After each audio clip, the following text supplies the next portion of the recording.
Bang, bang, bang, bang, bang, bang, bang, bang, bang, bang, bang, bang. What's poppin', everybody, and welcome to episode 258 of the Good Kraken podcast. I'm one of your hosts today, Ernell Pearson, alongside the man, the myth, the legend. It's our baby boy, Jesse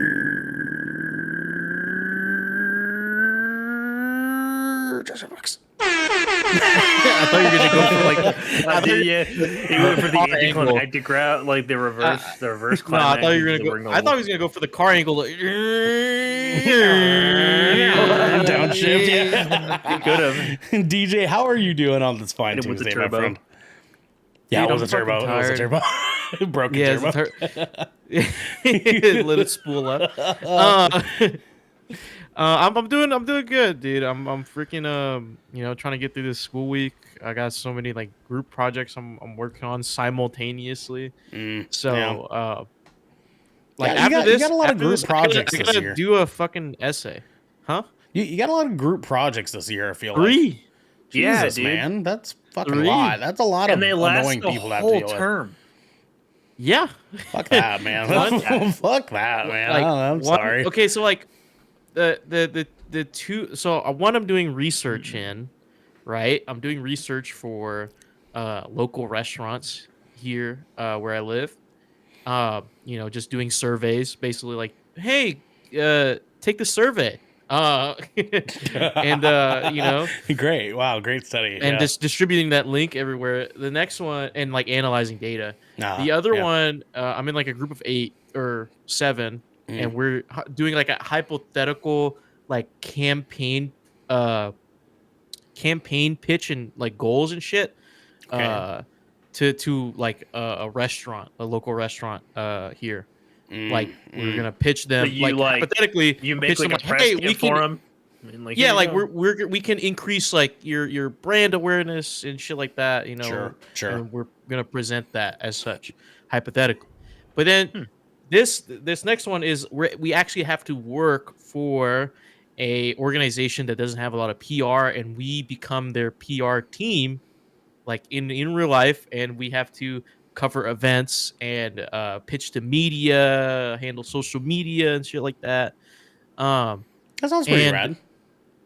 It's cool until like the professor also assigns you work outside of that, and you have to do both, and both are due.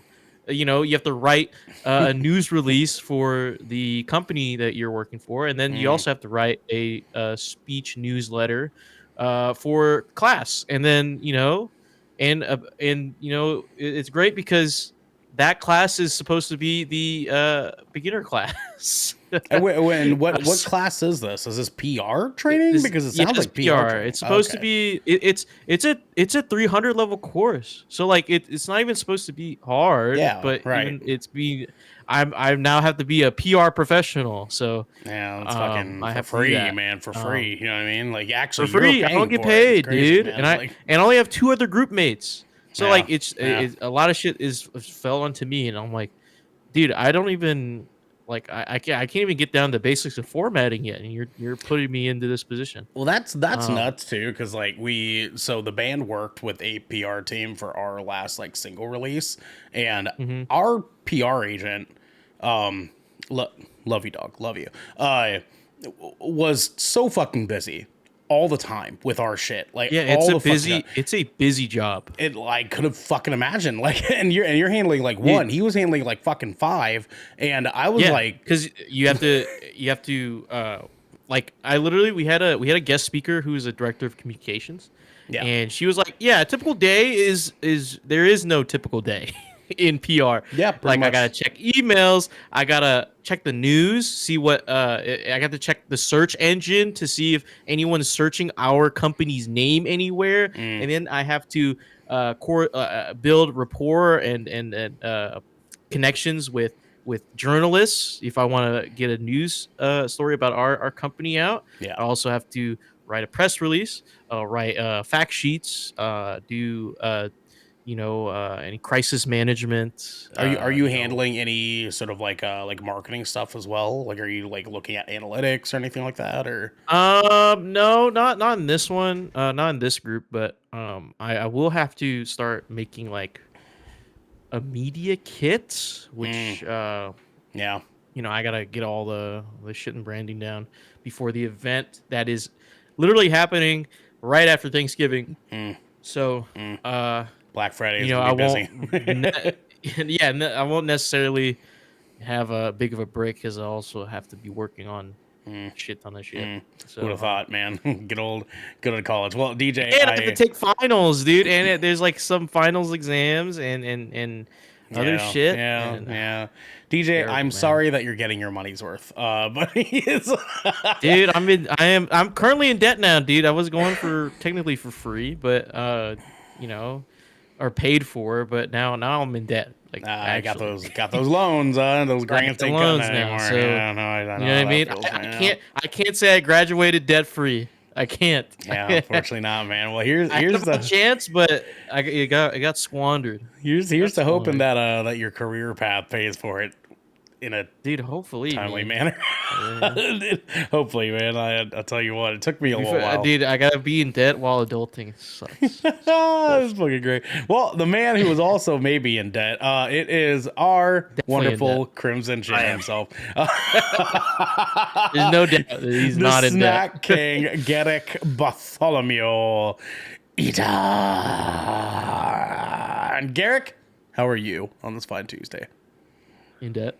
Dude, today debt, was yeah. fucking like a day. It's honestly like I had to deal with work shit while I was at work. And like that sounds weird, right? Work at Except fucking for work, I have 2 jobs, which meant I was dealing with bullshit from job fucking 2 Yeah. while I was attending job 1. Wait, and how- that shit is never Why? fucking chill, Why? dude. What Because the it's fuck? 7:30 this morning. Because like I'm about to enlighten you guys a little bit. DJ, are you ready? Are you ready, Yeah. DJ? Because I'm about to do your Herd chef. favorite thing. Herd chef. Yeah. And yeah. Jesus Yeah. motherfucking Christ, dude. Never in my Yeah. goddamn life have I worked with a fucking pair of individuals fucking professional as some of the people I work with right now. Here we go. So like, go. dude, these Take off, motherfuckers don't baby. understand basic right to work laws, which Utah is a right to work state. Unfucking educated on current CDC guidelines. Fundamentally missing information about the client that I was working with, and use that fundamental misinformation to try to feed me a bullshit lie. But little did they know, I'm a fucking professional and I read the client's book. So I was Yeah, just you like, did. that's not fucking true. But to start with why today sucked real quick, is Okay. at 7:30, I had an individual talk to me and was just like, hey, this client has like an appointment in Salt Lake City at this time and we need you to take them there. And I was just like, no. And they're like, why not? And I was like, remember when you asked me not to work for an extra week after my 5-day quarantine was over because you fucking insisted on it, even though Utah's a right to work state and I could be coughing up motherfucking blood and still have the right to show up to my fucking shift, right? Yeah. Because I need to earn my fucking money. And then I was just like, yeah, no, I'm not doing that because I can't afford the gas down there because I didn't work 2 weeks ago. So the paycheck that you guys just gave me was significantly less than it would usually be. So no, I'm not going to drive 80 fucking miles in one, there and back for a 45-minute like visit and then fuck off. Like, no, I'm not doing that. And then like 15 minutes go by and I get another text message and they're like, oh, the boss wants you to give him a call. I explained the situation to them. And I was like, what the fuck does that mean? Right? It means they fucking acted like you were committing They acted a goddamn motherfucking fool, dude. And I literally, I fucking snapped on that phone and I called my boss so quick, dude, so quick that I was just like, hey, I was told to give you a call. And they were like, damn, that was fast. And I was like, yeah, it's because we're squashing this fucking shit right now, man. Like, I'm on my way to work. I'm like literally not even at work yet. And you people are fucking causing me problems already this morning, dude. So like, but dude, I'm so sick of these motherfucking people right now causing like shit for me. And like, I basically unloaded all this information on my boss about how these people have been fuckwits for the last like several months, dude. They tried to get me to leave on a shift that I was legally allowed to be there because I finished my 5-day quarantine when I had COVID. And you followed CDC guidelines, so right. I followed CDC guidelines, and then they were just like, "You need to quarantine for 2 weeks," and I was like, "That hasn't been the rule for 2 fucking years, my guy. Sure like, hasn't. you're an idiot." I was just like, "You clearly you're misinformed," and like it was an issue because he started off with just like, "You said in a text message that you were gonna do this," and I was like, I have the messages right here, dude. I was like, there's 3 of them.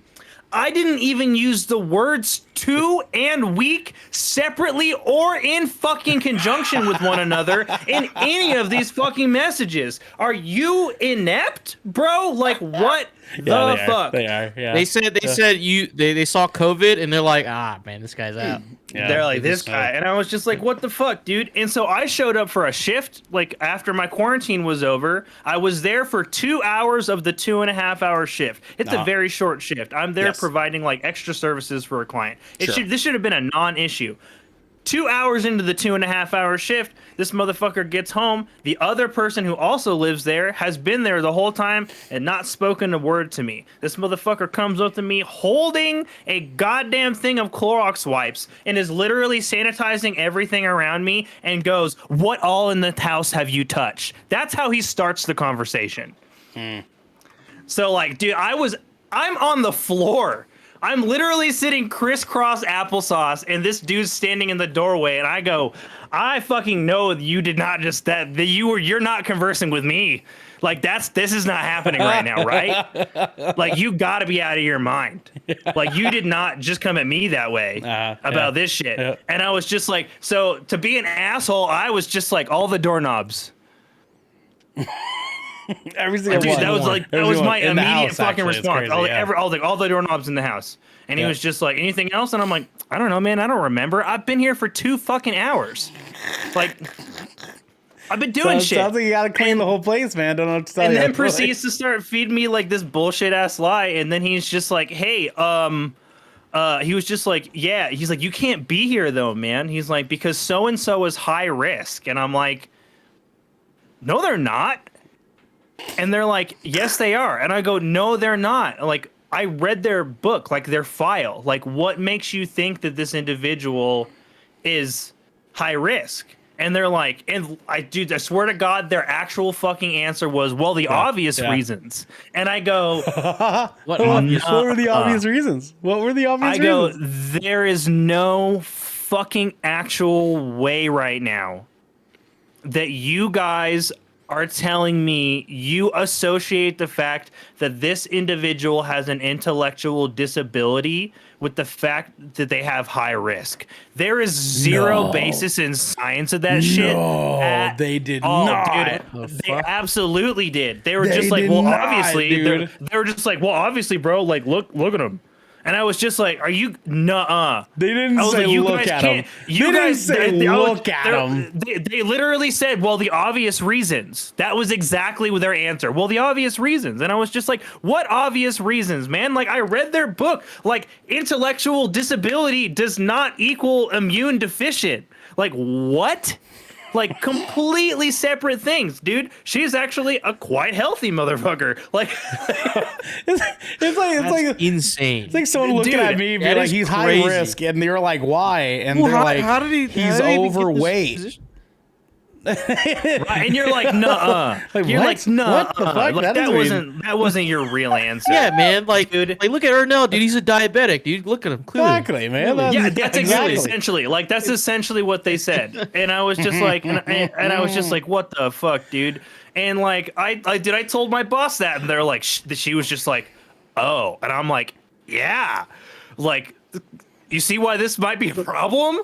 Yeah. And she was just like, so, but like, dude, in the long and short of it, I basically I was just like, no. I was like, I've tried not to rock the fucking boat with these assholes for weeks. Like, dude, because I'm the guy that just wants to show up and work my shift and peace out. Like, I am so anti workplace drama. But when they were like, but when I get a text message and they're like, oh yeah, they're like, you're skipping out on you're trying to skip out on your shift. That's a no-go. And I'm like, no. This is actually what's happening. And and then unloaded 3 months worth of bullshit about these people that I've just been keeping under my belt because I'm not a piece of shit and I'm trying to not rock the boat, but they wouldn't leave well enough alone, dude. Dude, And they're like, make up your mind, man. Am I supposed to quarantine or not, dude? Am I supposed to be home quarantining? Do you want me here? You know, Do you want me here? I'll take the extra 2 weeks, in man. these same fucking people, man, like 2 weeks before that were just like, oh yeah, the boss said that you got back paid for so and so,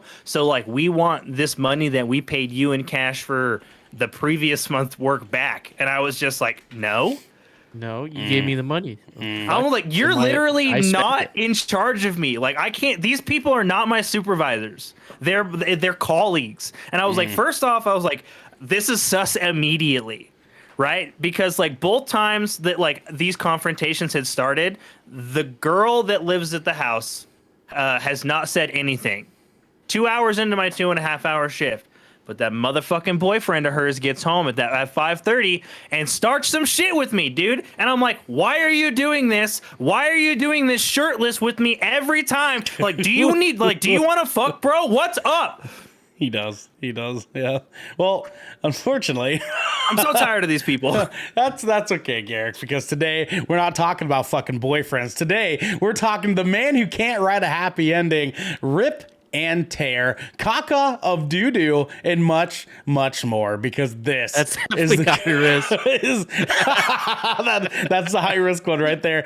Because this is the Good Kraken podcast, your choice for all the nerdy video game and pop media news, reviews, and discussions that you want to hear reasons. Live every Tuesday at 7 p.m. and Saturdays at 12 p.m. If you're riding this wave, you can head on over to our Discord channel where you can submit questions and topics to the show, get exclusive content, and soon have early access to episodes before they go live on podcasts and video services across the high-risk sea. Yar. It's what I'm wearing. But if you've emptied your pockets of the latest and greatest in entertainment, that is totally fine. You can watch us record this show live right here at twitch.tv/Good Kraken Show. If you have Amazon Prime, you also have Twitch Prime, DJ Prime Gaming. And we would love for you to give that to us to help keep us pushing content out for all of you that are listening or watching at home. But you can also support us by going to our YouTube channel, clicking that beautiful bell and big red button, cleaning your home because you're a high-risk patient, or by subscribing to our podcast channel by searching Good Kraken with an exclamation mark and leaving a review there. Leave a review, please. Review. Garrick.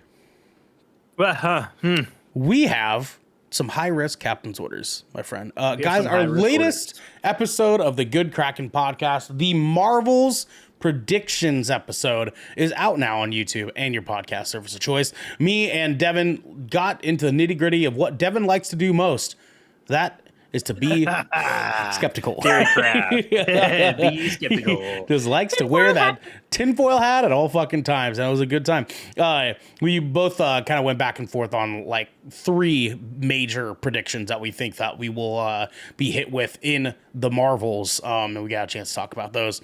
Fun fact, one of mine was there is nothing good that's going to come out with it. That was one of my predictions. That's my worry. Yeah, I know. I'm trying to be Hour and 45 minutes, by the way. Yeah, I'm trying to be optimistic about it, cautiously, but optimistic nonetheless. I'm trying to be, but it's real hard. They're making it real difficult.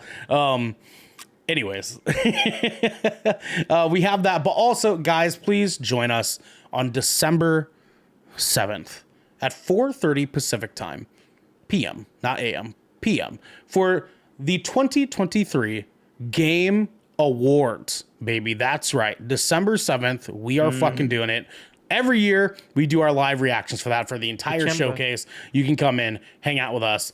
It is a guaranteed good fucking time. And boys, it's literally the event of the year. It's like the event of the year. Are we gonna wear blazers? I love Game Award. Absolutely. I still have my blazer. I still have my blazer too. Yeah. Actually, I might get a new one. I want to freshen it up. You know what I'm saying? I want to freshen it up. So we got to do the blazer and tee. And blazer tee. You could wear shorts or jeans or boxers. You really want to commit to the bit. Yeah, or just no pants. No pants at all. No, actually, no lowers whatsoever. Just I might. I gotta pee. You know what I mean? If you what? You better crawl out of frame, dude. I got a pretty good sized bottle down here. Do like instead of doing one of these, he's just like, Yeah. just crab walk out of there. yeah, just crab walk out of frame. Like, sorry guys, I'll be right back. I'll just cap myself. You know what I'm saying? I'll just cap myself. It'll be fine. It's like put the other end like a Gatorade bottle down here in the corner or something. Oh, dude, No, have a big ass sensor bar, like a physical one, and just like carry it. A physical sensor like bar. a physical sensor bar. Says censored on it. Dude, that would fuck with Twitch TOS so bad. Oh, they'd be like, "Is this bad or not? Is this bad or not?" What do we do? I don't understand. Do they break the rules? DJ, could you tell the people at home what we're doing next, my friend? Well, ladies and gentlemen, back at it with these hands on deck.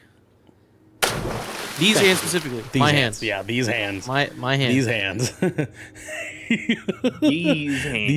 These hands right there. Well, first off, for Hands on Deck, our hands-on segment where we talk about some juicy stuff that we've been playing, watching, or experiencing, and we try to pitch them to you guys. Garrick has been playing a new-ish game. Actually, it is new, if I remember correctly. Yeah, it is new. It came out during a Cracktober, if you will. That's right. A new game that came out. Garrick has been playing it. It is called Rip Out. And Garrick, please tell the people at home all about it. Oh, dude, I'd be fucking happy to. Dude, this game ended up being my what's the word I'm looking for? My Cracktober mainstay, if you will. Like, I came back to this like pretty much all month long as soon as it got released. Was thrilled about it. But this is a new online co-op horror FPS. Okay. And like that, like checks that whole phrase just checks so many boxes. Yeah, it does. Yeah, for me as an individual, as a gamer, I love it.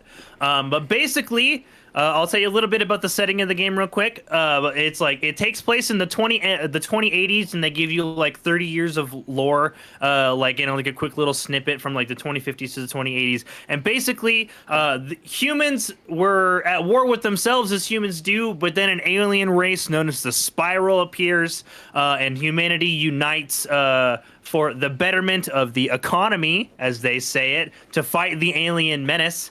And essentially, humanity loses this war. Like, we're fucking not doing great. I can definitely tell.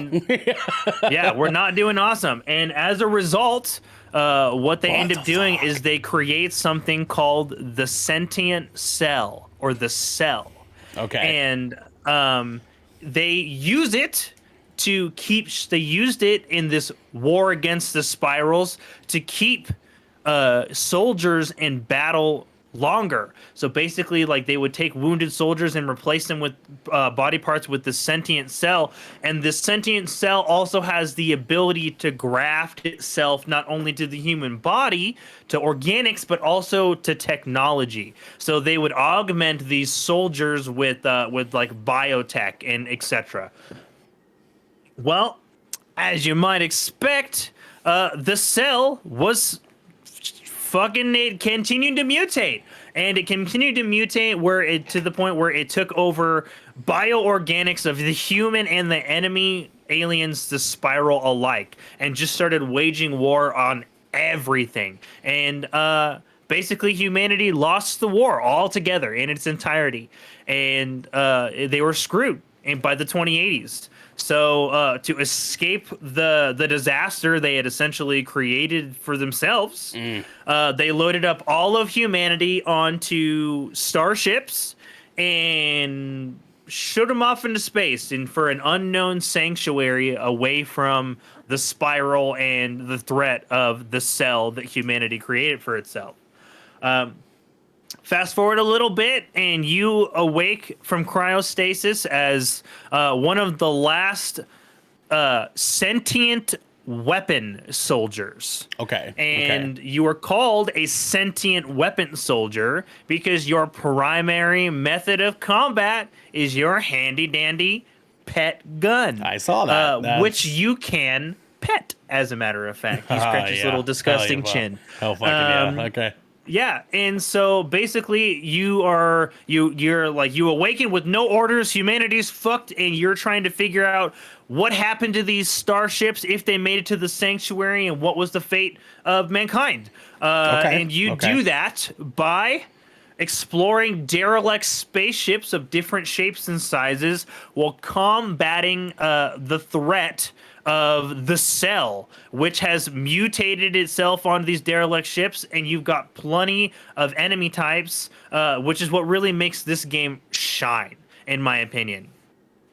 So these derelict spaceships are procedurally generated. They have templates based off of different sorts of ships. You have like research ships, cargo ships, passenger ships, and they all kind of have like a different aesthetic on the inside that they kind of a theme, if you will, that they adhere to. And then their layouts are procedurally generated within that tile set based off of some other parameters that you choose at the beginning of the mission. It's 3-player co-op, and you're exploring these derelict ships, and the atmosphere of these ships, alongside with their their various themes that the ships have, is very dark in tone. It's very much a horror FPS. You got very little power. When you do have power, it tends to power things like traps and other threats inside the thing. So you're encouraged to turn the lights back off fairly regularly. But the atmosphere leans itself a lot to games like Dead Space or Callisto Protocol, or some of the Doom games, where you've got like this darker first-person aesthetic, and you're exploring these ships, and you're essentially completing whatever the task of that ship is. Sometimes it is eliminating the mutant threat. Sometimes it is cleaning out a cargo bay. Sometimes it's getting pieces of research, and you are completing these missions throughout, is while also gathering bits of information to jump to the next sector to complete the campaign. And this, as you jump each sector, like the ships are getting bigger, the objectives are getting more complex, and the threats inside the ships are increasing. This gameplay loop reminds me a lot of Deep Rock Galactic, where you're picking a mission. That mission gives you an objective. You go to the ship, you get dropped into that derelict ship, you complete all the things, you get back to the shuttle, you leave. That's the core gameplay loop in like a tight little nutshell. But what's awesome is the co-op and getting to explore these ships, because the atmosphere is absolutely fantastic. It's just you, up to 3 people, and you're exploring these ships. It's dark, it's creepy as hell, and the mutants are numerous, and they come in all different sorts of shapes and sizes. You've got anything to your basic, zombified crew member, to dog-like aliens, versions of the Spiral that have been taken over by the thing, that have been combined with organics and have fucking TVs for heads, dude. Okay. Right? And they have all these cool designs. There's like these weird orangutan, spider monkey, bug praying mantis things. I can't even describe them appropriately. What the fuck did you just say to me? What the fuck did you say? They're an amalgamation at best, dude. And they skitter along the floor, and they go invisible, and they've got like these mechanical parts and these cellular parts and organic parts, and they're disgusting looking, and they're these big hulking monsters they basically pop out of these gigantic goo things, and like they come in all different configurations. Or no? Well, I don't know if you were quite prepared to open up the floor for questions, but something that I noticed in kind of like pulling up some gameplay footage here, I noticed that there is damage counters upon hitting enemies, obviously. Does this have some RPG elements in this? Like, is there... Because typically that's what we see damage points popping up for upon like hitting an enemy, right? It's typically an RPG experience. Does this game give some of that? I would say a little RPG light elements. It doesn't have anything so far as I think I mentioned this game is in early access. If I did not, I apologize. This game is in early access on Steam right now. It's good to know. So it is kind of going through active development, and they're adding tons of new features. I would say RPG light right now. As a character, you have like garments that you can unlock. Essentially, they're like your armor, your spacesuit, and you have a loadout and mods mods that you can equip to your loadout. So like your loadout's going to be like your weapons, and then your mods are going to dictate kind of how you're playing or assisting your team, right? Like whether you're going to be attaching mods that increase your damage, or maybe you attach a mod to your gun that gives you the ability to scan for bioorganic life in a particular room, to be able to like, you know, get like a threat count, because the enemies are difficult. And so sometimes you're not running and gunning. You're going to be stealthing into a room, evaluating the scenario, because sometimes that run and gun experience will get you caught into a scenario where you're just going to get numerous enemies, you're going to get hit by a hazard, you're going to get some shit's going to happen, and you're going to get wiped.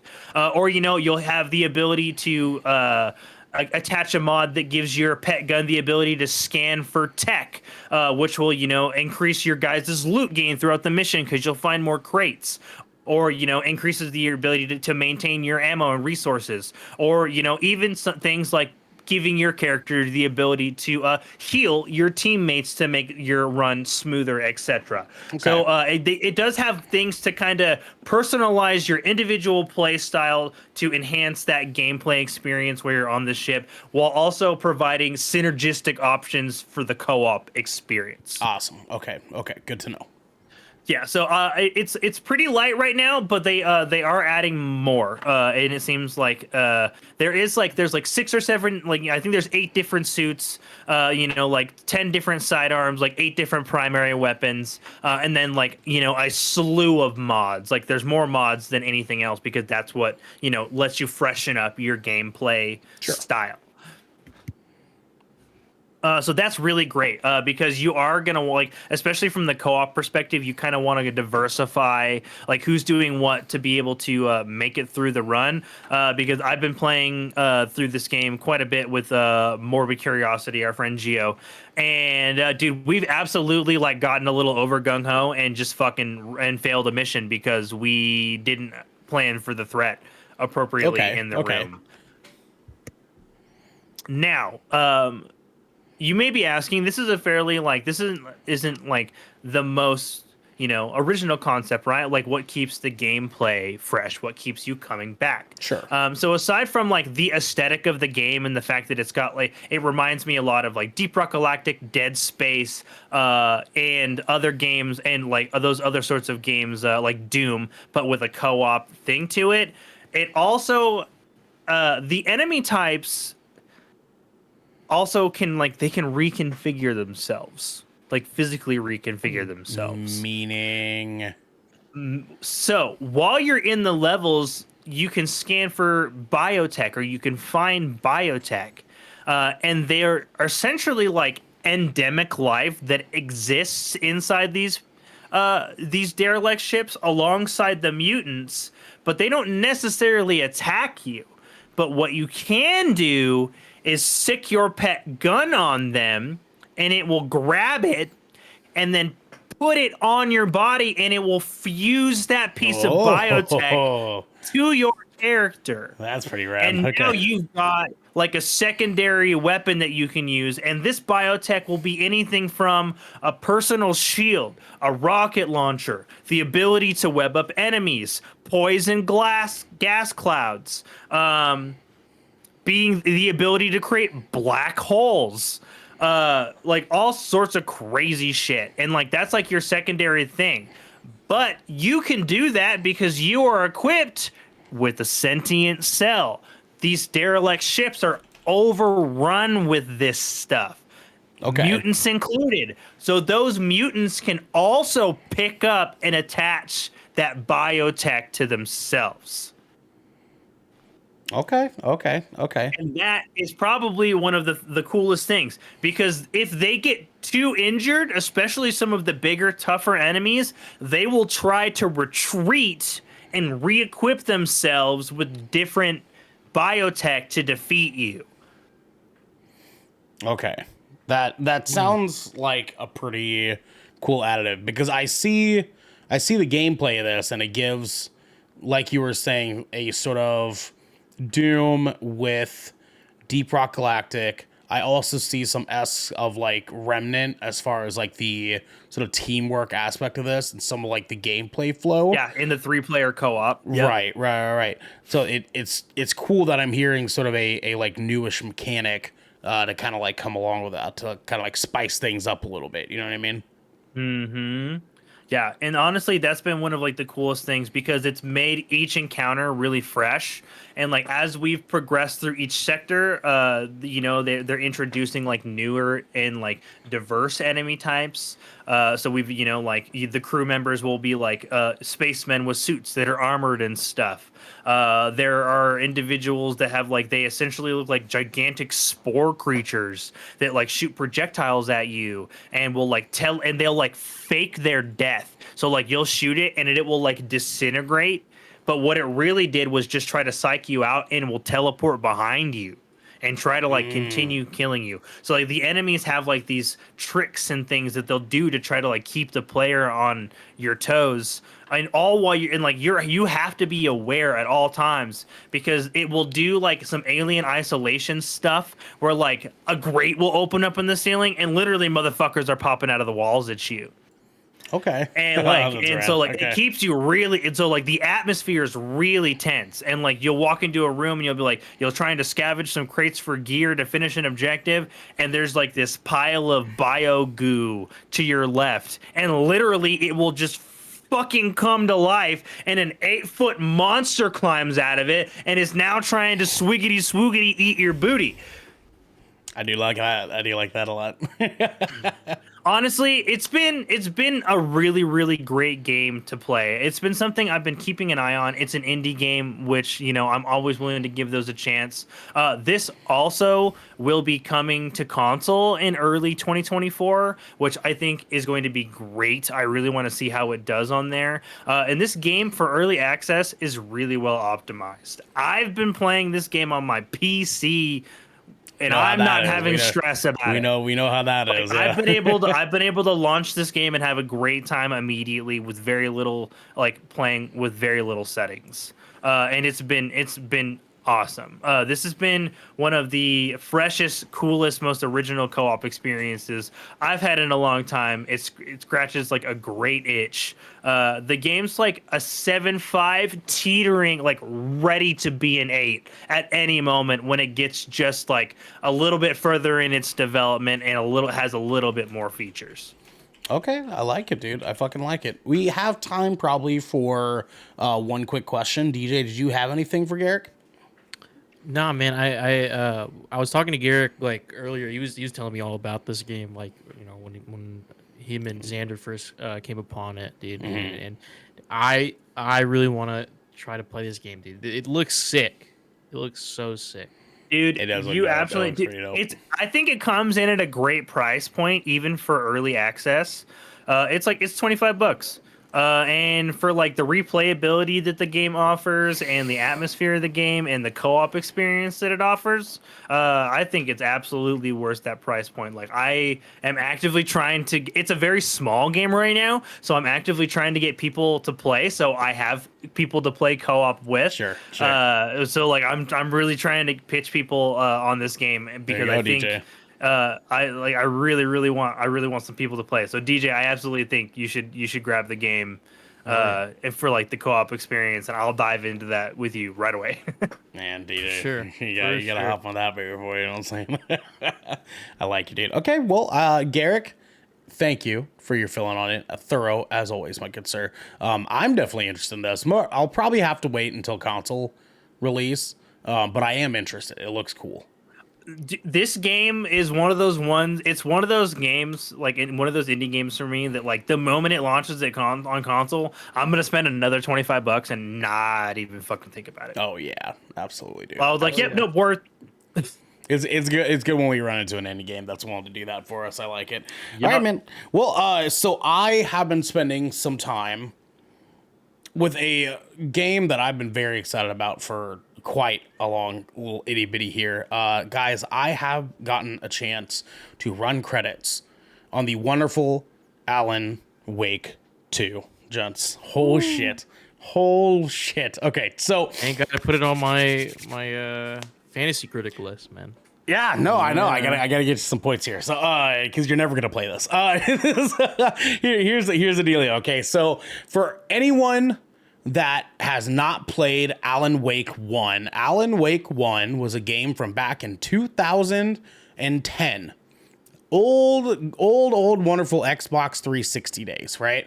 About a gentleman, Alan Wake, who was a writer.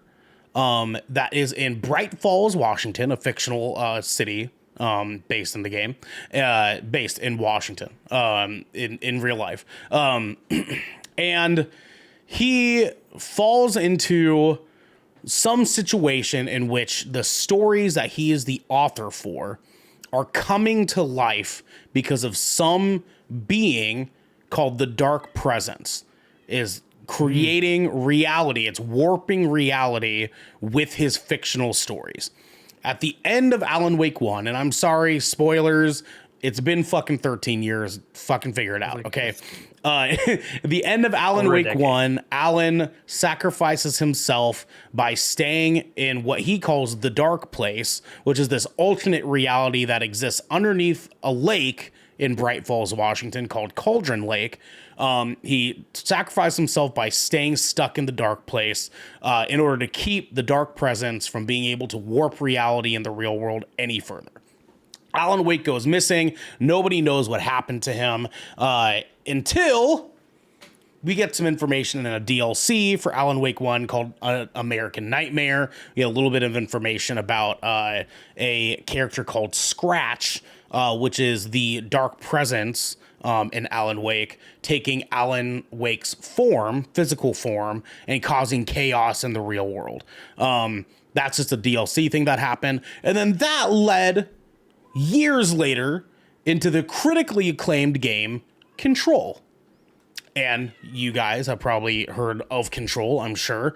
But Control is a game about a woman who is involved with a group called the FBC, the Federal Bureau of Control. And these people basically handle paranormal shit all around the world. It's basically X-Files.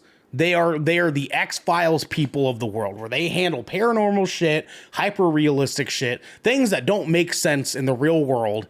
They take it, they contain it, they control it, if you will. And the events in Control unfold as your character that you play as has trying to handle a massive break that happens at the FBC headquarters. And she's involved trying to keep all this shit from going haywire, and all these what's called objects of power, which are objects that have paranormal abilities, basically, when used. She's trying to keep them from escaping the headquarters, effectively. There's some DLC that happens in that leads into Alan Wake 2. Alan Wake 2 takes place literally, in real life, 13 years later after Alan Wake 1. And you start out the story playing as a character named Saga, who is an FBI agent trying to solve the murder of 3 different people that were killed in what is seemingly cult ritualistic sacrifices. And her partner, Alex Christie, are here to investigate a most recent murder in which you actually play out and unfold in the beginning of the game, the very, very, very opening of the game. You play as the guy who is getting murdered, basically. And they find his dead body in Bright Falls, Washington, right next to Cauldron Lake, which, as we know, is where Alan Wake was stuck in the Dark Place underneath Cauldron Lake. And things unfold from there, in which somehow, some way, Saga opens up a gateway to the dark world, then actually bringing Alan Wake back into the real world from the Dark Place. And then our game unfolds into 2 separate stories. One about Saga, the FBI agent, trying to solve these murders, and 2 about Alan Wake and his experiences in the Dark Place over the course of those 13 years, leading up to when Saga releases him. And then the story goes through there. So what I will show is a little bit of gameplay of Saga's gameplay at the beginning of the game, so it's not too spoily for you guys. But this, boys, are you ready for some takes here? Are you ready for some fucking takes? Are you guys ready for this? Takes, absolutely. Alan Wake 2 is the best survival game we've gotten since PT. Whoa. Survival horror, you saying? The best survival horror game we have gotten since PT. Alan Wake 2 is a feat in not just survival horror games, it is a feat in video games. This game is fucking nuts. And Drac, time does flow differently in the Dark Place, but I didn't want to spoil anything any further than that that's involved in the game. This game is insane. They have good puzzling. The enemies are dope. It's okay, Drac. It's not actually a spoiler. You're good. It's just I didn't want to dive any further into that without messing up the story. It has good combat because it's a very, very solid sort of over the shoulder, like third person shooter that feels like the new Resident Evil games. Right, like the remakes of 2, 3, and 4. It feels like that. The environment being based in a city in Washington, as Garrett can attest for, there's a lot of foliage in the Pacific Northwest. Many a tree. I've seen some of those clips. Many a leaf. Many a bush, many a wind, shrubbery, some shrubberies. Yeah, and they all on the flora end for sure. They all look impeccable in this fucking game. It is insane how good the environment works on this. Now, and you're on console. I'm on PS5. I am on PS5, and it looks insane. I like look at the water. Look at the fucking water. The lighting is insane. The reflections on the jackets and the material that they're wearing on their clothes, like they're oh shit, Jesus, that's an ad. Dude, it fucking sucks. I had an ad block on here, but YouTube's been blocking the ad blocks. It's been blocking the ad blocks. They haven't got me yet. Oh yeah, they haven't got me yet. Yeah. There was like a thing about that, dude. Just double down. If you just start stacking ad blockers, and you'll be all right. so they started doing a thing where it's like you have 3 chances to get rid of your ad blocker, or you can't use YouTube. It's fucking bullshit. What? Dude. It's fucking. I wonder how they target you. So I feel like I gotta hit up Gio and get his latest recommendation because he's actually the one that gave me the last right. Yeah, dude. Gio's like, I'm not doing shit, dude. I'm staying my fucking. I know. I'm just saying, man. I'm just saying. Anyways, this game is fucking extravagant. The story is fucking sane. And that's why I didn't really want to dive too deep in the whole like time flow of stuff because like, have either of you played any Control at all? Okay, I'm really glad you brought that up because I fucking love Control. Yes. I missed out on Alan Wake the first time around. Sure. And I played Control having no idea that they were connected at all or shared at all. That you know, that Control takes place in fucking side the FBC. Yep. Like. Yep. Yeah, exactly. Well, like, and didn't know that. And for yes, honey in chat, Control is the same universe as Alan Wake. Yes. And insane. It's nuts. It's nuts how they utilize it too, because like they directly like the characters have direct relationships with people that work for the FBC, and they have not just Alan Wake physically fucking appears in Control in a DLC. Like he's literally in the game. His wife is actually a character in the DLC for Control. The AWE DLC, that's his wife. Yep. That's what that's what it's about. His wife is trying to find out what happened to Alan. And she goes to the FBC and says help, and they're like, we can't help you, dude. Sorry, man. Like it sucks to suck. The way they utilize it is like not even just like Easter eggs. It's like just slightly a little bit deeper than the Easter egg thing. Because they're referencing the FBC. You're meeting people that work for the FBC. They're not like a major character in the overall plot, but they exist. And there's things that happen in Control that are briefly explained in Alan Wake 2. And this is just scraping the surface of this universe that Remedy is building in the Alan Wake universe here. This like, I'm hardly even going into like the gameplay, which you guys can see here. Like, the combat is enticing. That part was spoopy as shit. Got jump scared the fuck out of me. Now, DJ, to rest your weary head, Control is just a tiny bit spoopy. It's not a survival horror game. It's not. It's it's a third-person action Metroidvania all day long. I've seen a lot of gameplay of it. It's not great. This is a horror game. This is a horror game because it didn't look like it, dude. It didn't really look like it from the trailers. Like this is a purebred horror game, doggy dog. I got to a part where I was literally just walking alone through a forest area that's like super dark lit, and out of nowhere jump scared me with a little screen thing that's like, ah! And like the bad guy's face pops up on the screen all fucked up and demented looking for like literally 2 seconds, and it jump scared the shit out of me. It was fucked up. So that's why I say, DJ, you might not end up playing this one. I watch gameplay. There you go. You can watch some gameplay here. I can my wish list right now. Playing it is like different, dude. I don't want to. I cannot emphasize enough how amazing of an experience this game has been. Listen. I'm gonna open up the floor for some. I know, right? I'm gonna open up the floor for some questions here in a second. But before I do, here's a word from response. No, just kidding. I want to very brazenly say that and DJ, hear me out here. I know I have not completed Baldur's Gate 3. I know I have not completed Baldur's Gate 3. It's your game of the year? Even though I beat Spider-Man 2 and I fucking love that game, Alan Wake 2 is my game of the year so far. Wow. Alan Wake 2 is my game of the year. That's crazy praise. This game is fucking glazing, nuts, dude. Glazing. I'm a glaze all night. You know what I'm saying? For Alan Wake 2, I'll glaze all fucking night, baby. You know what I'm saying? Let's go. This game's fucking pinnacle of survival goddamn horror, man. I'm telling you what. Boys, questions. Give me what the fuck you need to know. Garrett, you got any?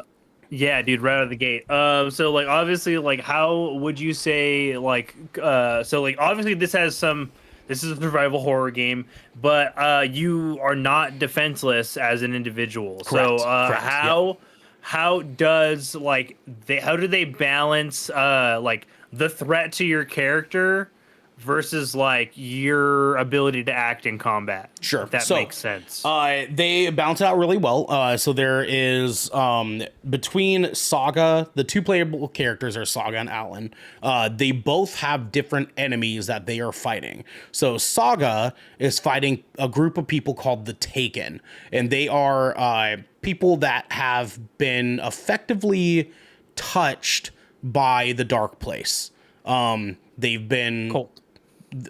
Kind of, yeah. Like that's one of the people that can be taken. There's a plethora of people that can be taken in this sense. And she is actively fighting them. The way that they do it, they are attacking you. They're physically attacking Saga. And they brought back a mechanic from Alan Wake 1, where you use your flashlight to shine on them, and you can hit R1 on the controller, and they basically blast light at the enemy to bring like a shield down, because you can't shoot them until they've gotten a manifested physical form, and they don't get that form until you've like light blasted them with your flashlight. And that's so hard to explain, because it's like you hit the button and like the flashlight light like zones in, and it like goes like tink, and then like their shield breaks basically.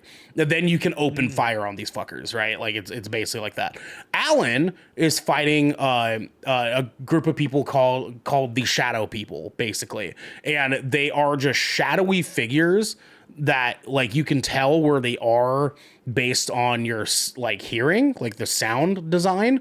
You'll hear them say Alan Wake, and like their voice sounds like super fucked up and like gross, and then like you hear them directionally and you're like, oh fuck, you turn and it's just like this shadowy like silhouette outline, like not walking towards you but like teleporting in steps like towards you, and you have to like shine your light at them, break out their light, and either they'll die, they'll go away, they'll dissipate, or they'll turn into a Taken. and you have to then open fire on them that way, and they are physically attacking you. There are some boss fights in this. Very interesting, because boss fights in Alan Wake 1 were not really like boss fights. They were like boss events, basically. Like QTE sort of thing. Yes and no. Like, you were doing like a thing that's like, oh, run away from this guy because you can't actually fucking fight it, right? Oh, okay. So you have to like run away from it, or like, oh, shine your light on this, and then it'll do this, and you kind of have to like fire, and then run away. Scripted events. Scripted events, yeah, pretty much. This actually, like, even like the first chapter basically has a boss fight that you have to do. Actually, no, sorry, not first chapter. The first chapter is introducing everything. The end of Saga's first segment of the game, you have a boss fight that it ends off with, which is actually the guy that gets murdered in the beginning of the game. You have to fight him. It has taken form, and it's super fun. He's like pulling up tree trunks and shit and swinging trees at you. It's fucking wild, dog. I'll tell you what, dude. The boss fights are super interesting and intriguing, even though it's a sort of like grounded human versus kind of human situation. They find ways to make it interesting that way. I do also want to mention too, before I take another question here, the game story, you start out as Saga, and you do like three whole chapters of Saga's story. And then, like, the end of Saga's story, Alan is back in the real world, and you do flashbacks of his shit through his 3 chapters. And then the game allows you to pick what chapter you want to play for which character for the rest of the game. So you get to either complete Saga or Alan's story, or you can say, oh, I'm going to do Saga's chapter 4, and then Alan's chapter 4, and then Saga's chapter 5, and then Saga's chapter 6, and then Alan's chapter 5, and so on, and do it whatever order that you want to, until it gets to a point of no return. And then it says, okay, you have to complete the other characters and get them up to this point in order for you to continue on. So that was a really interesting choice too. So anyways, that's any other nice questions? to have some freedom of choice there. Yeah, like yeah, how dude, you approach the story. Very, very cool. Very, very cool. DJ, anything from you? I know you're not going to play this, but Yeah, when do you get a rocket launcher? when do you when do you start get an AC-130 and bomb? Yeah, I know, right? You know what I'm saying? Like, when you do get an when does it turn to a third-person shooter? you do get shotguns. You do get shotguns. Okay. You get a sawed-off shotgun. An arsenal. And it feels like a shotgun. I'll tell you what. I was gonna ask. So you said the like Alan in the real world, is that like those live action cutscenes that we saw like in those trailers? Like no, and so I'm actually glad that you asked this. So they integrate live action film clips basically into the video game world as you're playing. So that's super hard to fucking explain. Hear me out, okay? So as you're playing, this game is fucking mega like hyper realistic. Like, there's shit that's happening that makes zero fucking sense. Like 5D chess type shit. You know what I mean? It's like living in like sleep paralysis. Like, the kind of shit that you're seeing in this game is just bonkers. Like, what the fuck did I just see, right? Because you're walking through the woods, and this goes to show you where we are in video games right now. There's a scene where Saga is making her way through the woods towards Cauldron Lake, and you're seeing the forest, and you see a target plot area that she needs to go to. And then suddenly there's flashes of like a New York subway station, like overlaid over the top of the forest you're looking at right in front of you as you're playing. The subway shit is like the live action footage, right? Is that what you're saying? No. I'm saying that there's two different video game worlds that are overlapped against, like, with each other. The live action segment of this is that as you're running through the world, there's things like TVs. There are like visions like that of like another world that are in live action. They're like moments. Like there's things that you have to collect called echoes that if you line up perfectly around this like black orb thing towards a like white circle that like you're supposed to line them up with, it'll give you a live action scene that's like overlaid over the top of like whatever the main target thing is that you're looking at. And it's like this sort of cool, like overlaid, like movie trailer snippet of like a story that Alan is like narrating. It's like crazy Hideo Kojima shit. Literally, you know what I mean? that's what it is. This is like Hideo Kojima like levels of thought process, because like Alan Wake's storyline in this is this jumbled, broken up mess because he can't remember what actually happened for the 13 years that he was in the dark place, because as Drac mentioned, time doesn't flow the same in the dark place.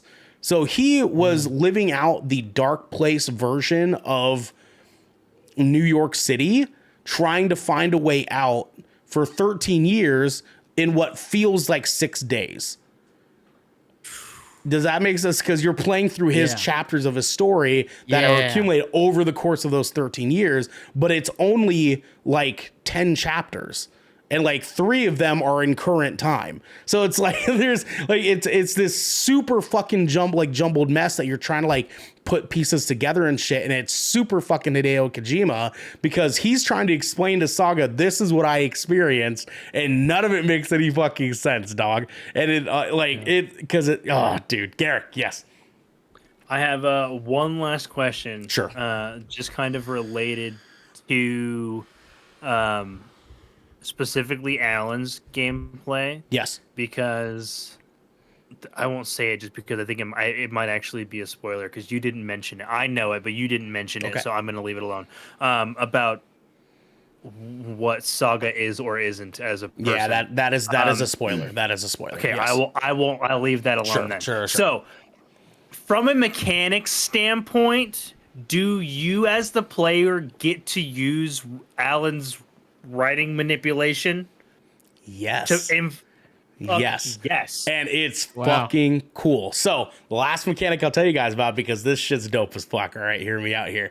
Both Saga and Alan have a place called the Mind Place that you can actively go to, that is just a room where they can exist, that acts as like the main menu hub, basically. So you hit literally one button and you travel into the Mind Place. Saga's is like the remote base for their FBI investigation. It's just like a cabin with like a table for like her like profiles of all the people that are involved in the murder case. And then she has a plot wall where she's plotting all the stuff with the investigation together, and you're putting them on the wall as you find them in the gameplay. So you're finding evidence for the murder, plotting it on the wall, the string connects to it, and you're like unraveling this story in this separate world. Alan has his own version of this, the Mind Place, where he is in this like locked room that he can't escape from, that literally just has like a table with his typewriter and a like storyboard wall that he has off to the side, where he's plotting different like story moments as the story is sort of unfolding. One of the cool things about Alan's stuff specifically, because Saga sort of acts as a like collection thing, a collection system pretty much, where Alan's is story plot that's happening in the gameplay is popping up as what's called plot scenes. And there's a mechanic here where as you're playing in the game, you can go to the Mind Place and you pick what plot scene of the level that you're currently in, and it gives you different subjects that you can alter that plot based on environmental things and scenes that you found in the gameplay.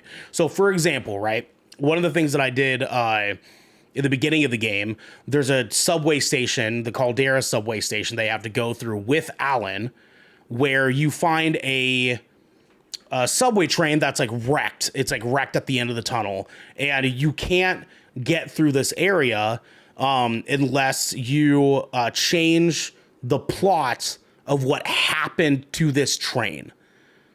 And so That's so sick. You have to go to the Mind Place And based on whatever environmental things you found leading up to this point, you can change the events of that train to either the FBI agents stopped it, the ritual cult people never did anything to it, and it just crashed on its own, or B, the cult people lit it on fire with gasoline and murdered everybody inside. And depending on which thing that you do, I don't want to tell you which one, but one of these things allows the subway or that sub train to be on its like wheels, and you can walk through it and go into the next part of the area. So you are actively utilizing, manipulating the story of how things are unfolding, because the concept is that Alan is actively writing the story as it's happening in this game.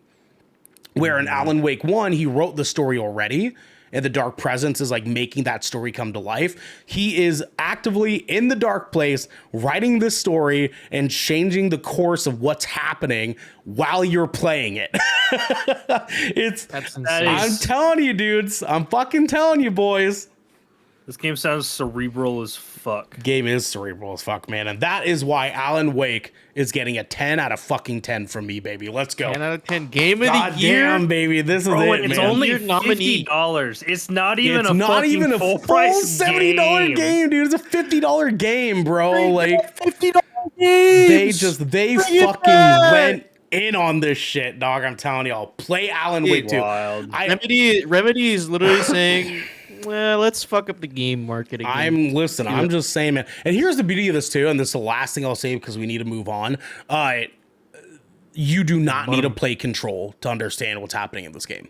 Not at all. You do not need to play Control. Control just enhances. It just enhances your experience in the way that, like, Control is like the Andor of you know. yeah, You don't need to watch it. kind of, yeah. Chef's like, fucking it's kiss to be there, but you don't have to. exactly. Get the rest. It's not like Marvel where you have to watch the shows to kind of understand what's going to be happening in the movies. It's not like that. Like it's closer to having onions and other food. And so now you know it's gonna make this food good because it's in it. You know what I'm saying? It's like there's it just kind of gives you some extra like, oh, that's fucking cool moments, you know, or like, oh, that's a dope part of the story because that connects to what I did in Control. So you do not need to play Control to understand what is happening in this story. On a separate note, was Alan Wake 1 console only? It was? I think so. I think it was a 360 game. The remaster is on everything. The remaster, that's what I was looking for. Yes, the remaster is on all of it, and I think it might be a part of Game Pass. I might be wrong about that. Don't take my word for it. Double checking. Please, I think Garrett. you're wrong. And while you do that, I'm going to go ahead and have us move into our headlining segment. DJ, what is that? Ladies and gentlemen, ladies and gents, protect your motherfucking neck because we're going to the gallows. Boys, tonight for the gallows, our headlining segment, we are talking about a very important conversation that needs to be had, gentlemen. I need to order my dinner. I can't wait. I can't. We're going to be talking about the Call of Duty problem. We are talking about the Call of Duty problem, DJ. Thank you. Because here's the deal, right? We've got a lot of conversation around Call of Duty lately. Mostly, yes, Garrett. It is not on Game Pass. Not on Game Pass, but it should be cheap. It shouldn't be expensive. It's like, I think it's $32 right now. Yeah, there you go. Or like There you $30. go. Buckaroos. Alan Wake 1, 32. very fucking good game. Very good game. Very slept on game for a hot minute there, I'll tell you what. On. Cold Not classic. anymore. Yeah, not anymore. Not anymore. I'll tell you that. Goddamn. Call of Duty Modern Warfare 3 came out recently. And it is troublesome. It is troublesome. Devin's lead. Yeah, in our fantasy it critic. is trouble for a variety of reasons. One, reviews have been anywhere between bad and very mid. Very, very mid at best. That's giving it some credit. IGN gave it a fucking 4 out of 10. 4 out of 10, baby. Damn. Yeah, and for a variety of reasons Call of Duty too. title. Saying lots of critics have been noting things like boring storyline, action set pieces are not that exciting. The campaign is only 5 hours long. There's just like Three. It's three to 5 hours, depending on how much of a skill issue you have. They say 5 if you stretch it. Oh, also, real quick, the official release date for Modern Warfare 3, the 2023 version of the game, is in 3 days from now on the 10th. That is correct. Which Which is So it's why not officially out yet, but the early reviews. The early reviews are coming in, and that's why we're having this discussion today. Because yikes! well, not even just early reviews, but early access conversations, because people that pre-ordered were allowed to play this game early. That's true. Yeah, the early access. I did forget about that. So They're also having trouble. Yeah, so are a lot of people.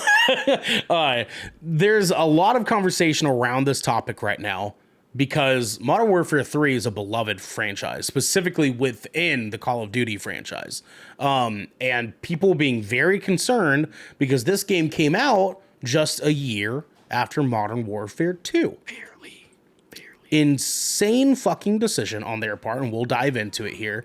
But this is the result that we've fallen into, and we needed to get an opportunity to talk amongst ourselves and with you guys at home about why this is problematic. DJ, I toss the ball to you first, my friend. What are your thoughts on the current situation with Call of Duty Modern Warfare 3? Should they have released another game this soon?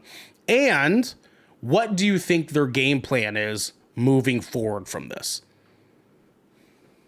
Dude, thank you for tossing the ball to me first, because this is a disaster. This is a fucking disaster, man. This is a train wreck. Active Blizz got fucking greedy again, and they went back on their promise of taking those years off to make Call of Duties. You know what I mean? They literally just pumped this one out like right away. Not even a whole year. It's like 9 months. Yep. Just like how they did in the old days, and now it does not. It's not working because the consumers of Call of Duty are getting smarter, even though it's not a lot. You know, sorry, Call of Duty, the Call of Duty fans. I don't mean to upset you, but I know, right? You guys have been mainly the ones kind of holding your own franchise back. But I'll get into that. We'll get there. But even though like there is just so much wrong right now with this. The fact that you said the set pieces were lacking. There were no set pieces. There were none. Exactly. Which is what Call of Duty is known for. Call of Duty campaign. We're talking about the early access to the campaign of Modern Warfare 3. Yes. That's what we're talking about right now. And there are no set pieces, which Call of Duty is known for. There is no linear missions. None. No linear missions with set pieces like Call of Duty is known for. COD campaigns have the best linear segments. That's what the Modern Warfare trilogy was known for, those linear set pieces. But those missions were replaced with these open combat missions, which we did have in Modern Warfare 2. But in Modern Warfare 2, it was different locations. It was a different location. People liked that mission because it didn't reuse any assets. It was a brand new location. But in Modern Warfare 3, they actually reused the sections of the Warzone map. Yep. As a open combat mission, which basically acts like Warzone Light or DMZ, which is you parachute in, you grab loot, you get armor plates, grab a weapon, clear out the area, and then boom, that's a whole mission. Yep. And we were saying 3 hours. It's more like 2 if you're good. If you just play the Call of Duty all the time, you could beat the campaign in 2 hours. The rest, like the 3 hour mark, is just mostly in-game cutscenes, or cutscenes and in-game cutscenes. And the stories is I didn't know the writer's strike. It's virtually non-existent. Didn't know the writer's strike affected Modern Warfare 3 as well, because it's terrible. And I heard a lot of people or the implementation of this actually too. Oh, from what I watched, I haven't purchased the game myself. I've watched other people play it. I've watched other people critique it. So basically, now you have to download the Call of Duty hub, right? Yep. So you have to download the Call of Duty hub. Was it like access the 200 campaign. gigs? 200 gigs? I think 200 gigs, by the way, 200 gigs. 200 this is where fucking gigs. You access Warzone. 234 fucking gigabytes. Yeah, and this is where you access Warzone, multiplayer. But for the campaign, you have to restart your game, and it opens a different application for the campaign. Which also, when you get into that application, any settings or changes, and it has to be online, by the way, it's all online. So if you lose internet connection, you get booted from the campaign. Can't play. Right? And you might have to restart, right? But if you restart in the campaign application, you have to relaunch the hub application. Yep. And then you have to click on the campaign, which prompts you to restart to open the campaign application. Yeah, dude. And the UI is 1-for-1 for Modern Warfare 2. It's just different color palette. Yep. It's 1-for-1. You can't even tell the difference. Yep. This is the most egregious, money-hungry fucking product I've ever seen in my entire life. I'd rather play OG Battlefront 2. Like, not OG, but the re-release of Battlefront 2 with not the loot box. OG, not OG. Play that. Dude. I'd rather play that. Dude. Because at least EA is honest about being fucking greedy. You know? Yeah, that's for goddamn sure, ain't it? Activision, this is it's so bad. Right now it's getting like average 53 on Metacritic. 53? That's the lowest I've ever seen a COD. I'm pretty sure. That's the lowest I've seen a COD. Pretty sure. Yeah, I'm pretty sure. Like this, we can fact check it here in a second, but goddamn, I don't even know where you could. And by the way, they're asking for $70. Yeah, $70. This is a full price game. Full price, $70 to $80. Full price game, which is basically a glorified expansion, a glorified Modern Warfare 2 expansion.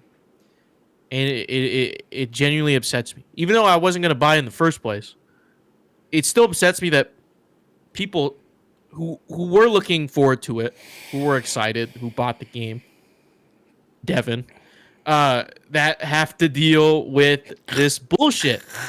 And poor Devin. And it's not looking promising because we are still 3 days from full release. So what other content are they going to provide? And hopefully, like from what I've heard, the multiplayer is okay. And then there's this new zombies mode, which they've been like hyping up, which we don't even know if that's going to be good. For looking at the campaign, it seems like they took the least amount of time with the campaign as possible. I feel bad for the actors, the producers, the directors who had to like come in and mocap the shit. There's some characters from Modern Warfare 2 that don't even come back. Yep. So their stories don't even aren't even tied up because there were loose ends, there were cliffhangers in the Modern Warfare 2, and they don't come back. Alejandro doesn't come back. Yep. He's not here at all. Valeria, not here at all. Yep. It is insane that they're charging full price for this bullshit. Garrick, I need to ask you. Can recover. I need to ask you here, my guy. How in the fuck can they justify this? Dude, the best. I literally off the top of my fucking. I've been mulling over this shit since I fucking saw IGN's review, dude. By the way, this new release of Call of Duty Modern Warfare 3 is on track to be the worst Call of Duty game from a critical standpoint by 20 fucking points. The lowest being a 72 or something like that, right? Yeah. Dude, and Ghosts was... I didn't even play Call of Duty, and I know Ghosts is shit. Multiplayer was kind of bad, but the campaign was all right. Campaign was okay. But I would play that campaign over this one. Yeah. because it's actually a campaign. But like, I don't. There's just so much here to I don't understand. And like, honestly, like, dude, DJ, I wish I could smack the word "new" out of your mouth when you said new zombies. Like, dude, that I was like, no, it's not fucking new. It's been reskinned. They fucking had that shit in like fucking god. They brought that shit in goddamn Black Ops, man. Yeah. And like then they fucking they took that shit away. They literally like one of the like most beloved game modes this fucking franchise has ever released. They're like, nah, we're done with that shit. For whatever reason they decided to be done with it, and they're like, oh yeah, we're like, and you expect to bring it back like almost a decade later and expect people over a decade later, I think actually.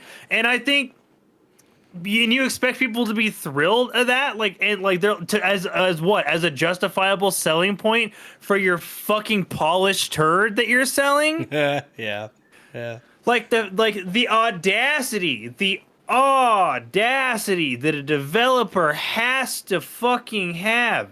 Like, dude, Activision Blizzard must have elephantitis of the fucking nuts, and because like they gotta have some big balls to try to like pull the wool over their eyes of all of their players. Like this to me feels like Activision Blizzard's like, we fucking like know that Call of Duty players are a bunch of fucking donuts. And that y'all motherfuckers are gonna buy this shit. Because guess what? The only fucking people that are buying Call of Duty games are the same motherfuckers that have been buying Call of Duty games. Yeah, that's true. And like you really gotta like this one, like I really honestly I've never touched a COD game, but you gotta vote with your wallets on this one, COD fans. Like, there's zero reason for you to play multiplayer in Modern Warfare 3.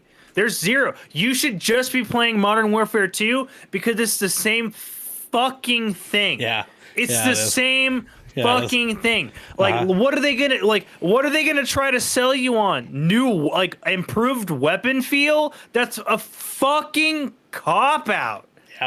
Yep. Dude, how much are they gonna improve in 9? How much are they gonna improve in their game engine in 9 fucking months? Are you kidding me? Yeah. Garrick, this is gonna make you mad. So you know in Modern Warfare 2 you have the perks, right? You have a perk system. So in Modern Warfare 3 now it's gear. So like you choose different gloves and different boots to get different special abilities. That's literally the fucking Division 2. That's so fucking stupid, dude. That doesn't make any fucking sense in this sort of competitive FPS. You want lightweight boots? Why are you doing that, dude? Boots. Yeah, dude. Yeah, you're like, I'm sorry. Like, what motherfucker is trying to get on COD and spend 20 fucking minutes picking out their right boots so that they get a 3% stamina boost? Or some regen boost, or some stupid shit, or like a 5% recoil reduction. Like, dude, that is asinine micromanaged gameplay. That shit's whack. Also a route to microtransactions. To microtransactions, right? Because now guess what? You're gonna be using that shit to pay for you got like new gloves. I finally got these new gloves that I love that have these impeccable stats, but they look like shit. So I'm gonna spend $20. It's Activision Blizzard, so the skins aren't gonna be fucking cheap. It's gonna be priced very similarly to Diablo 4. You're gonna be spending $20 on an operator skin, right? To make sure your gloves don't look like fucking caca of doo-doo while you're shooting the same like 13-year-old that every time you kill, they claim to have sex with your mother more than your father ever has. And why are you subjecting your guys to this fucking gameplay loop? Like, what are you guys doing, Call of Duty players? Like, Activision Blizzard, they're removing features and then reselling them to you at $10 more because the market price changed. And you guys were like, yay, zombies are back. Stop doing that to yourselves. This is ridiculous. I saw a comment. It was like, man, this new game is shit, but I already bought it. Like, you already voted with your wallet. Or they said I still bought it. I still. There's zero reason to pre-order a Call of Duty game. Zero. Absolutely. Except for what? Except for early access, dude. You want to know what you got with early access? You just got to play shit sooner. Yeah, you got to play 2 hours of gameplay. Which, hear me out, right? Early. So like I got early access of Modern Warfare 2. And I was happy with that because I actually genuinely enjoyed the campaign for Modern Warfare 2. It was a good, juicy, about 10 hours for me because I'm not as good at clicking heads as DJ.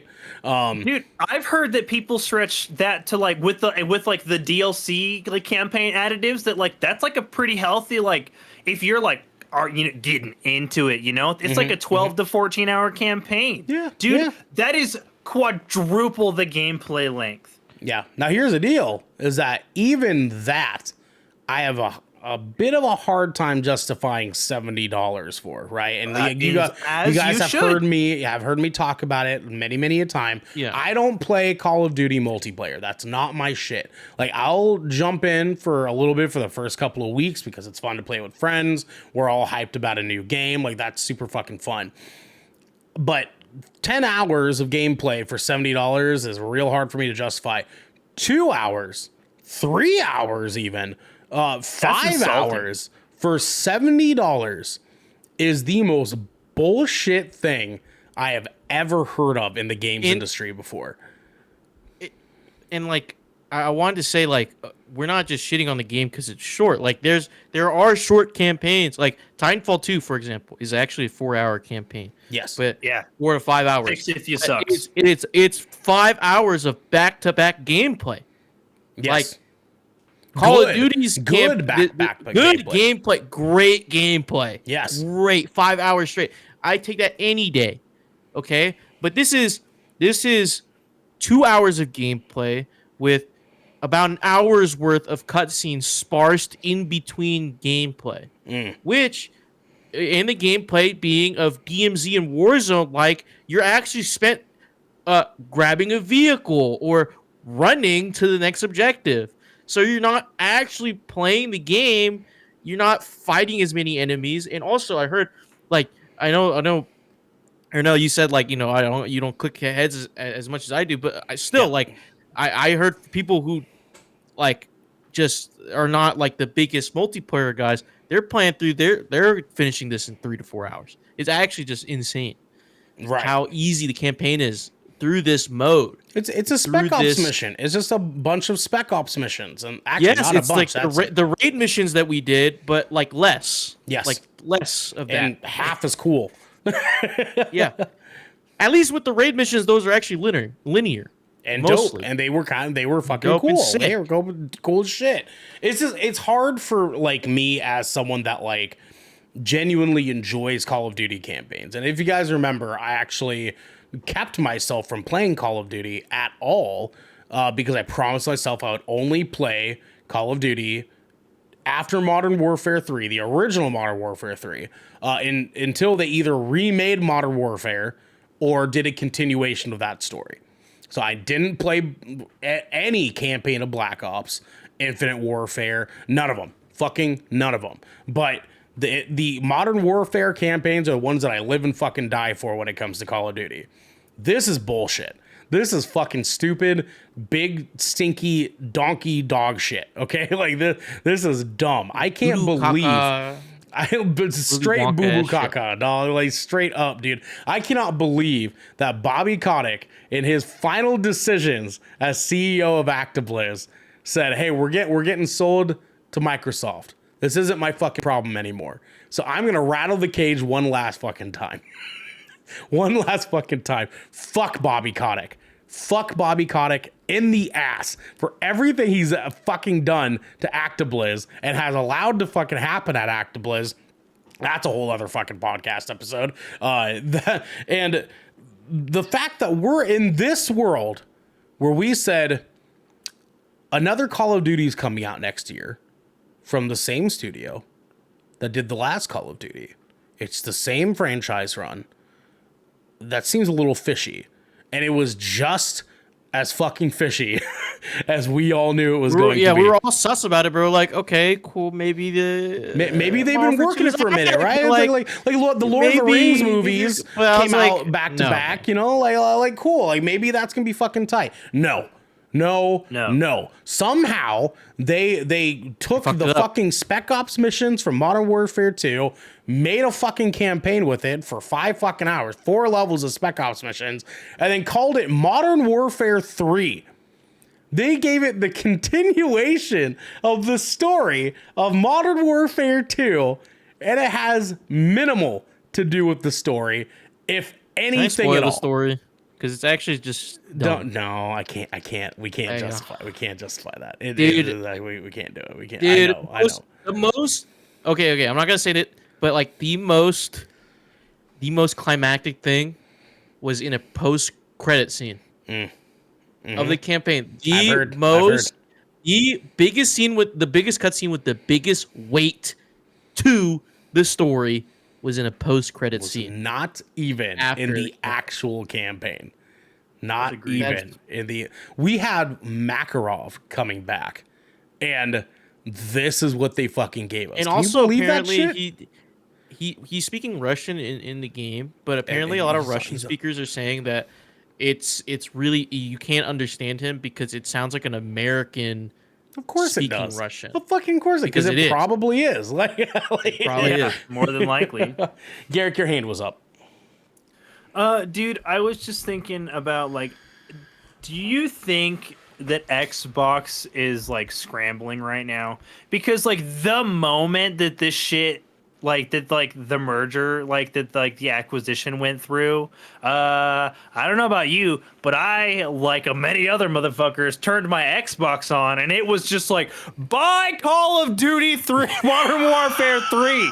Like, literally, I didn't even choose my sign-in. Like, it booted in, signed me in, and it's just like this gigantic red ad for Modern Warfare 3. Yeah. Well, here's the deal, right? I can't attest to whether or not Microsoft is shitting their own fucking bed right now, right? Because they probably are. What I can attest is that at the very minimal, Phil Spencer's seeing this and just going, dude, like he's about to resign, man. He's just like, we just so close. He's so tired, dude. He's so tired. He's like, we just did this with Redfall, guys. We just did this with Redfall, guys. Dude, Phil Spencer is on crisis control, dude. He's got to be just trying to keep the fucking fire from spreading. Oh, dude, freaking Sarah Bond, because Sarah Bond is the head of whatever. Dude, Sarah Bond's fucking pulling her hair out. Oh, dude, fucking absolutely. There is no way that, like, between for this year for Microsoft, for Xbox, it's been L's, games,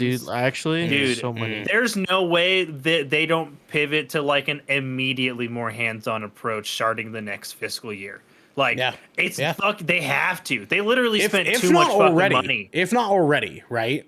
Well, they've already done that with Arcane and Bethesda. Like, as after Redfall launched, they're like, "Hey, yo, that was kind of fucked. We gotta, like, we can't let you guys just release shit like that again. Like, we're gonna be a little bit more involved because that was ass. Yeah. Right. Yeah. And so, but they, dude, you had to know that, like, on some level, they were just trusting ActiveBliss. They're like, yeah, Call of Duty's never gotten less than a fucking 70, right?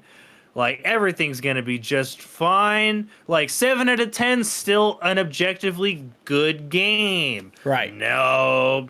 Nah, dude, like, they were benching on the safe release, and they were just like, yeah, we could use a little bit of extra day. Like, we just spent $6.8 billion. Let's try to line the old pocket for the holiday season.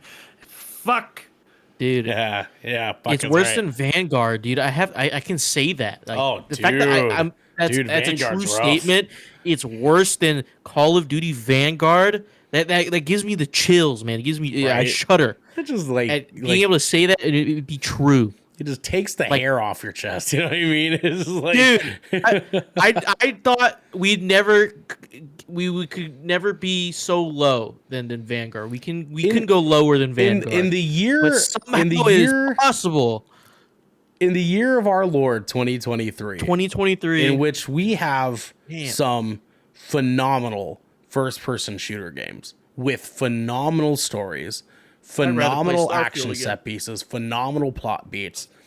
And Call of Duty has been a part of us getting that. This was the end product that they gave us for Call of Duty Modern Warfare 3. One of the most beloved games in the world remade to this. Wow. To this. This is what it's like. They went gold on this, boys. This went gold. This shipped out as this. God damn.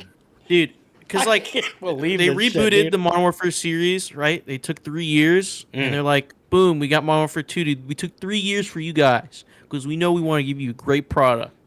It's something we want to make Call of Duty great again. And then and like in the middle they released like Cold War and like Vanguard. Yeah, of course. Shitty. But they're like, oh yeah, we're not doing 3 years anymore.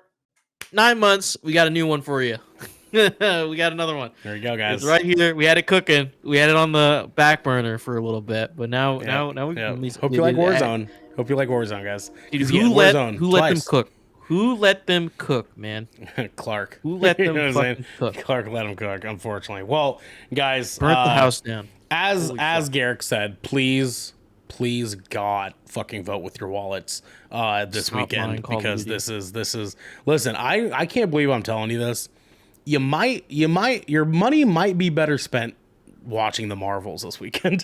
Dude, I don't even play Call of Duty, and like just like as somebody like who has friends that legitimately enjoy Call of Duty games on both the competitive multiplayer side, the casual multiplayer side, and the campaign side, like you guys got to make sure that you guys are spending your money on a game that you want. Like don't give them $70 if you don't want this. Show them that they have to do better by you as a fan. Just Jesus Christ, guys. It is insane because it's like, remember when we were talking about the statistics of like Call of Duty players on console, like it makes majority, like it pains me to know that most of them are still gonna buy this game, or I've already pre-ordered it, and will continue to buy it and buy the battle pass and buy the skins, the operators, the new operators, because like people were still playing. They're like even like Modern Warfare 2. I stopped playing because it's just too much. Like they had guest appearances in it. Like they brought fucking Helsing in there. Like the Helsing collab, 21 Savage is in there, Nicki Minaj, dude. It's so much. The Nicki, and then to just then release this, and not to mention that was just a few months ago. They added those new operators like a few months ago in Modern Warfare 2. By the way, this is literally a glorified expansion. I'm doing a lot of like cooking equivalencies here, but like this is like paying for a $13 breakfast burrito, right? Which is like this is like a Burger King chicken sandwich. The dankest breakfast burrito you've ever had, right? And then the next day you go back to the same place and they have like a chef special for $13. You order it and it's an egg with a slice of bread, right? That's what this is. This is like what it feels like. This is an egg and a slice of toasted bread. That's all this is, unfortunately. It's like a Burger King chicken sandwich, man. It's a Burger King chicken sandwich for $13. It's like going for Popeye's chicken sandwich, and then you go to Popeye's and they serve you like that like fucking cafeteria chicken like patty. Oof. Like those like mini mart chicken sandwiches for like $5. Yeah, and you're like, how is this so round? Yeah, and it's like mixed with soy protein and shit like that, dude. Yeah, exactly, dude. Exactly. Dude, no sauce. No sauce. Can you believe that shit? No sauce, just dude. Bread, patty, and bread. Listen, guys. No sauce. Dry as fuck. Want sauce for you guys. Stop paying $70 for $5 of game. Buying COD, man. Stop buying it. Stop it. Stop doing it. Stop doing it to your fucking self. It's not hard. It's literally find another game to play, dude. These are the same people who would be like, gaming's so boring. There's no games. I know. These are the same people that do that. Well, same people. Just branch out.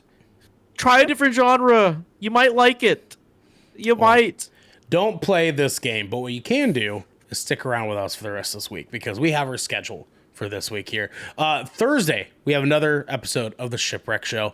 I will not be here, but our lovely gentleman, along with the other two gents, shall be here, as well as I think Raven. I think Raven will be back for that. But we will be back on Thursday, and if you are in our Discord, as well as a Twitch subscriber, please, you can write in over in our Shipwreck submission section of our Discord, where you can write in anything that you want to ask us. Your little puny infantile mind, okay, can give us, and we will give you an even more puny infantile answer to said question, and just fucking ruin your life with that. You can ask us anything you want, we'll answer it on the show for you in the worst way possible. Please come in, hang out with us. Friday, we are not doing any content because a majority of us are going to be saying the Marvels, because on Saturday at 12 p.m. Pacific time, Good Kraken podcast, we will be doing our official review of the Marvels, and you do not want to miss that because we do not know what this movie is going to be like. So please come in, hang out with us. It's a spoiler-free review for you guys. Please come in. It'll be a fucking good time. Guys, please let us know your thoughts on the newest Call of Duty game, Modern Warfare 3. And don't buy it, by the way. Don't buy it. Just come in, let us know about it. You know what I'm saying? If you did buy it, tell us your grievances. We want to hear from you guys. Tell us on Discord. Tell us on Twitter. Tell us if we can get a refund. I wonder if you can get a refund for that. It depends on what platform. PlayStation, if you've played the game within the first 24 hours, you can't return it. See, dude, there's genius, dude. They made it like 2 hours long, so you can't fucking refund it on Steam. Exactly. At least on Steam.